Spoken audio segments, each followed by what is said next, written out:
Hello दोस्तों, मैं राकेश शर्मा एक बार फिर आप सबका स्वागत करता हूं आपके अपने यूट्यूब चैनल ट्रैकिंग टेक में। तो दोस्तों, जैसा कि मैंने आपके अपने लास्ट वीडियो में बताया था कि आप लोग मीशो के ऊपर अपने आरटीओ क्लेम को कैसे पास करवा सकते हैं और उसका प्रोसेस क्या है, वो पूरा प्रोसेस मैंने आपको बताया था कि आपको मीशो से कैरी बैग मंगवाने हैं, वहां से कैरी बैग में आपको उसको पैक करना है। उसके बाद में कैरी बैग के ऊपर जो आपका स्टीकर लेबल लगेगा ऑर्डर आईडी वाला, आपको स्कैन करना है और मीशो का जो पॉलिथीन पे जो उसका एक क्यूआर कोड उसको आपको स्कैन करना है और उसके बाद में ही आप पूरा प्रोसेस करेंगे, जब जाके आपका आरटीओ क्लेम पास होगा। लेकिन दोस्तों, उसमें भी एक दिक्कत आ रही है जो मेरे साथ भी आई है और सेलर के साथ में भी आ रही है। वो ये आ रही है कि मीशो पे हर पैकेट जो है वो स्कैन नहीं हो रहा है। आप लोग मीशो से कैरी बैग मंगवा रहे हैं, लेकिन उसके बाद में भी वो कैरी बैग हर पैकेट स्कैन नहीं हो पा रहा है। और अगर हर पैकेट स्कैन नहीं होगा तो उसकी डिटेल्स मीशो के पास नहीं जाएगी। और अगर भविष्य में कभी वो लौट कर पैकेट आपके पास रिटर्न आरटीओ रिटर्न में आता है तो हो सकता है वो चेंज हो कर आए, बट उसका आपको क्लेम नहीं मिलेगा। इसीलिए मैंने आज अपने इस एपिसोड का नाम रखा है मीशो मालामाल एंड सेलर कंगाल। उसका रीजन यही है कि हम लोग मीशो से महंगी रेटों के अंदर एक तो पॉलिथीन मंगवाएं और उसके बाद में भी अगर उसकी आधी से ज्यादा पॉलिथीन ऐसी वेस्ट में चली जाए जिसका क्यूआर कोड स्कैन ही नहीं हो रहा है, तो फिर पॉलिथीन मंगवाने से कोई मतलब नहीं है। अब इसमें फायदा किसको हो रहा है? सिर्फ और सिर्फ मीशो को। क्यों? क्योंकि हम मीशो के जो वाइंडर्स हैं उनसे हम पॉलिथीन मंगवा रहे हैं, तो मीशो का एक परफेक्ट कमीशन भी वहां से फिक्स है। मीशो को वहां से पैसा भी मिल रहा है, सब कुछ मिल रहा है। मार्केट रेट से महंगी रेट में वो हमें पॉलिथीन अवेलेबल करवा रहा है और उसके बाद में भी समस्या त्यों की त्यों बनी हुई है, उसका कोई समाधान नहीं हुआ है। और अगर आप इसकी कंप्लेन मीशो के पोर्टल पे जाके करते हैं या फिर मीशो के कस्टमर केयर पे कॉल करते हैं, उसके बाद में भी आपकी समस्या का समाधान कोई नहीं निकलेगा। सिर्फ वो ये कहेंगे सर प्रोसेसिंग में चल रहा है, आप थोड़ा वेट कीजिए। तो दोस्तों, ये आपको मैं स्कैन करके बताता हूं और आपको दिखाता हूं कि किस तरह से मीशो हम सबके साथ फ्रॉड कर रहा है। वो खुद तो पैसा बना रहा है, बट हम जैसे सेलर को कंगाल करे जा रहा है, उसका कोई सेंस नहीं है।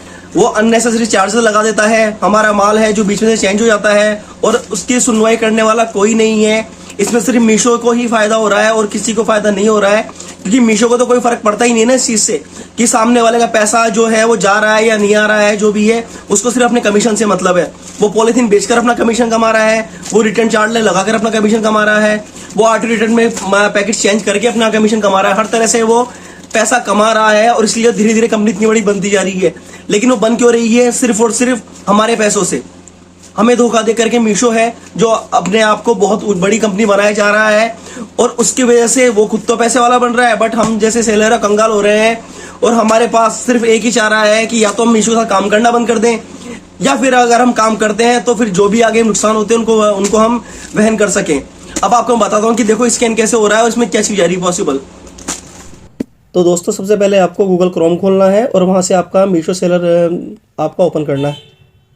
जैसे आप मीशो सेलर डैशबोर्ड अपना ओपन करेंगे तो वहाँ पे आपको स्टार्टिंग के मतलब होम पेज के ऊपर आपको एक स्कैन नाउ का ऑप्शन मिलेगा, उस पर आपको क्लिक करना है। क्लिक करके आपको यहाँ पे एक ओके करना है। इसको ओके करने के बाद में आपको अपने पैकेट का, जैसे पैकेट है मेरे शेडोफेक्स का, इसका मैं ऑलरेडी स्कैन कर रहा हूँ और अब ये स्कैन हो गया है। और इसी पैकेट का अब मैं आपको पॉलीथीन का क्यूआर कोड स्कैन कर रहा हूँ, वो भी स्कैन हो गया इसका। लेकिन जब नेक्स्ट पैकेट मैं स्कैन करने वाला हूँ तो नेक्स्ट पैकेट मेरा ये है एक्सप्रेस 20 का। इसका ऑर्डर आईडी क्या हो गया है स्कैन, बट अगर इसका क्यूआर कोड करता हूँ मैं पॉकेट का तो वो स्कैन नहीं हो रहा है। और ये नहीं होगा क्यूआर कोड स्कैन तो इसकी डिटेल सबमिट नहीं हो पाएगी। देखिए,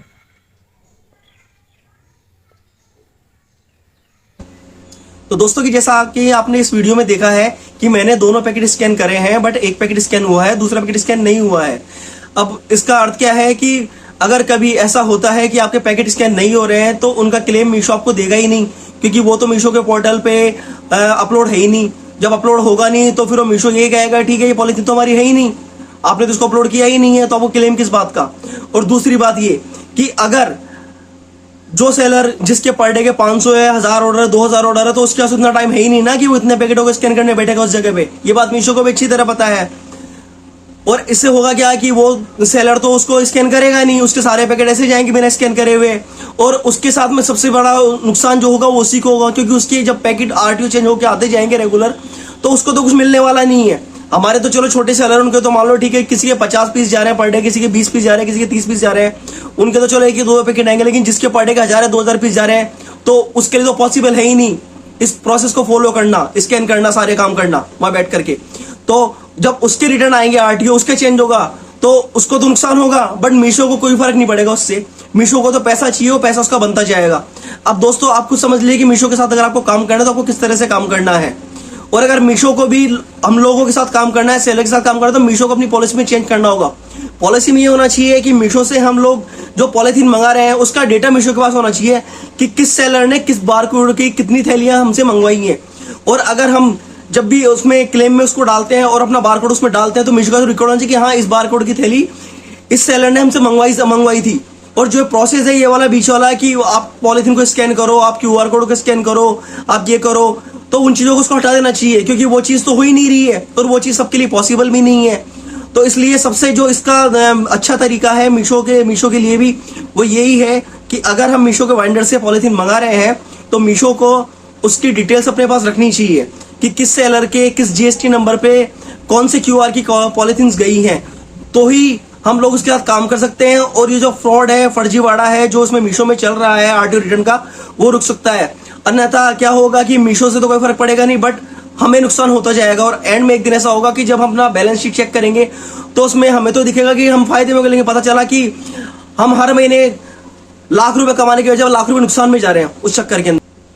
तो दोस्तों अगर आपको मेरा वीडियो पसंद आया है तो प्लीज मेरे वीडियो को शेयर कीजिए, लाइक कीजिए एंड सब्सक्राइब कीजिए। धन्यवाद।